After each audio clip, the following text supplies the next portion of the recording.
चलो ठीक है, कर लिया विश्वास। क्या अब दे देगा आपका भगवान मुझे भोजन?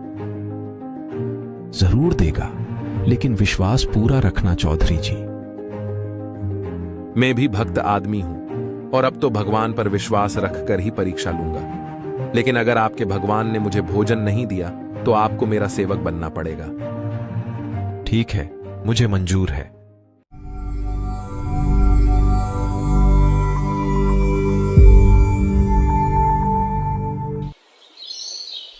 एक नगर में एक मलूक अरोड़ा नाम का धनवान किसान रहता था। मलूक अरोड़ा गांव का चौधरी था, यानी गांव में एक सरपंच की तरह गांव का मुखिया था। मलूक जी के गांव में कबीर साहिब जी सत्संग करने आए हुए थे। कबीर साहिब जी जिस भी भक्त के घर सत्संग करने जाते तो भक्त लोग अपने गुरुजी की सेवा में खीर तथा हलवा बनाते थे। गांव में अपने आप को बुद्धिमान समझने वाले कबीर साहब के भक्तों का अपमान करते थे। उन्होंने जाकर मलूक राम जी को बताया, गांव में एक संत के नाम पर ठग आया हुआ है जो लोगों को मूर्ख बनाकर रोज खीर हलवे के प्रसाद बनवाकर खा रहा है। अच्छा ठीक है, मैं देखता हूं उसे। मलूक राम जी धन्नादास भक्त के घर गए। अरे भाई, आज क्या चल रहा है आपके घर? चौधरी जी, हमारे घर आज सत्संग है और खीर हलवे का प्रसाद बन रहा है। आप भी आइएगा सत्संग में। अच्छा, कहाँ हैं आपके गुरुजी? यही है हमारे गुरुदेव। अरे भाई, कौन हो आप और क्यों इन मासूम लोगों को ठग रहे हो? आप कुछ काम धंधा करके क्यों नहीं खाते? चौधरी जी, हमें तो हमारा भगवान बिना कुछ किए ही देता है। कबीर साहब के जवाब पर मलूक राम जी को कोई जवाब नहीं मिला और सोचा इस संत महात्माओं से ज्यादा कसना नहीं चाहिए। अच्छा, तो ये भगवान बिना कुछ किए मुझे क्यों नहीं देता? भाई, आपको भगवान पर विश्वास नहीं है। विश्वास करके देखो। चलो ठीक है, कर लिया विश्वास। क्या अब दे देगा आपका भगवान मुझे भोजन? जरूर देगा, लेकिन विश्वास पूरा रखना चौधरी जी। मैं भी भक्त आदमी हूं और अब तो भगवान पर विश्वास रखकर ही परीक्षा लूंगा। लेकिन अगर आपके भगवान ने मुझे भोजन नहीं दिया तो आपको मेरा सेवक बनना पड़ेगा। ठीक है, मुझे मंजूर है। लेकिन अगर आपको भगवान ने भोजन खिला दिया तो क्या करना? तो मैं आपका चेला बन जाऊंगा। तब तो ठीक है, लेकिन आप अपने इस वादे को याद जरूर रखना। ऐसा कहकर मलूक राम जी अपने खाली हाथों अपने खेतों से बिल्कुल विपरीत दिशा में चले गए। काफी दूर जंगल में जाकर एक पेड़ पर चढ़कर बैठ गए।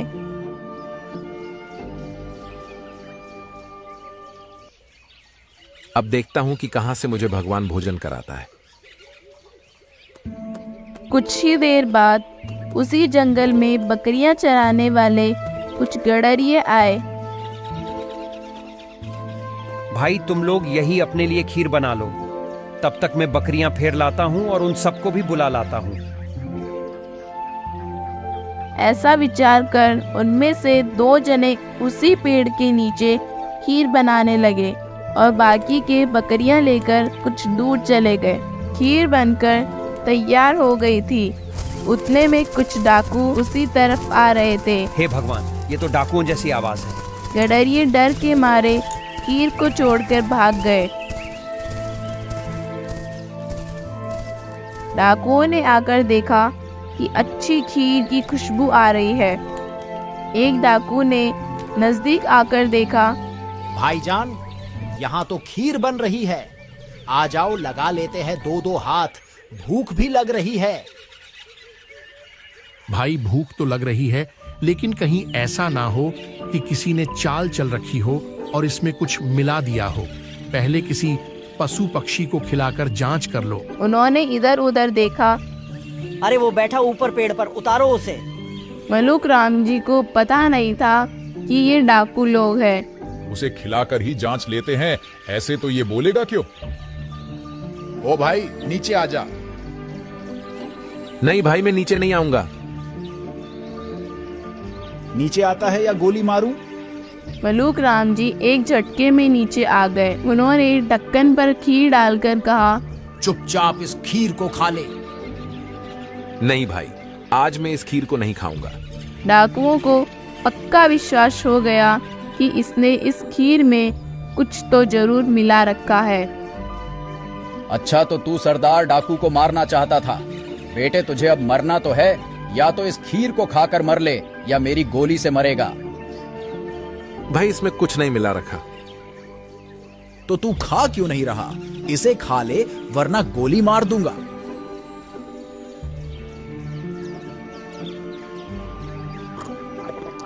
मलूक जी काफी डर गए थे। उन्होंने 2-3 बार डाल डालकर खीर खिला दी। बैठा रह कुछ देर यही, अभी पता चल जाएगा। मलूक राम जी मन ही मन कबीर साहब से प्रार्थना कर रहे थे। हे धन्ना दास के गुरुजी, आज मुझे बचा लीजिए भगवान। मैं आपका चेला बन जाऊंगा। मुझे माफ करो गुरुदेव, मैंने आपके साथ अच्छा व्यवहार नहीं किया।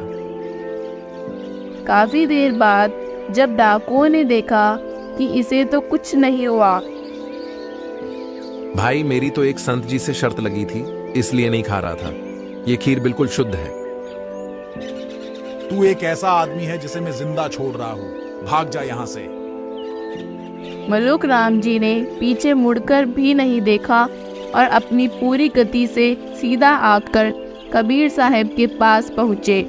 कबीर साहब सत्संग कर रहे थे।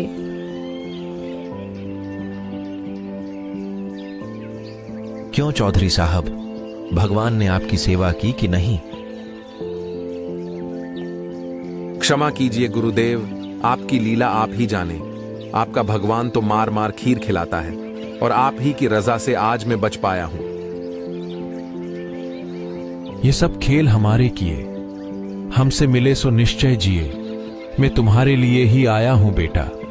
नाम दीक्षा लो और अपना जीवन सफल करो। मलूक राम जी कबीर साहब जी के चरणों में गिर गए। ये अनमोल ज्ञान जगत गुरु तत्वदर्शी संत रामपाल जी महाराज के सत्संगों का अंश मात्र है। संपूर्ण आध्यात्मिक ज्ञान के लिए सुनिए संत रामपाल जी महाराज के मंगल प्रवचन। आप संत रामपाल जी महाराज जी के मंगल प्रवचन संत रामपाल जी महाराज एप्लीकेशन पर भी सुन सकते हैं तथा उनके द्वारा लिखी पुस्तकें भी डाउनलोड कर सकते हैं।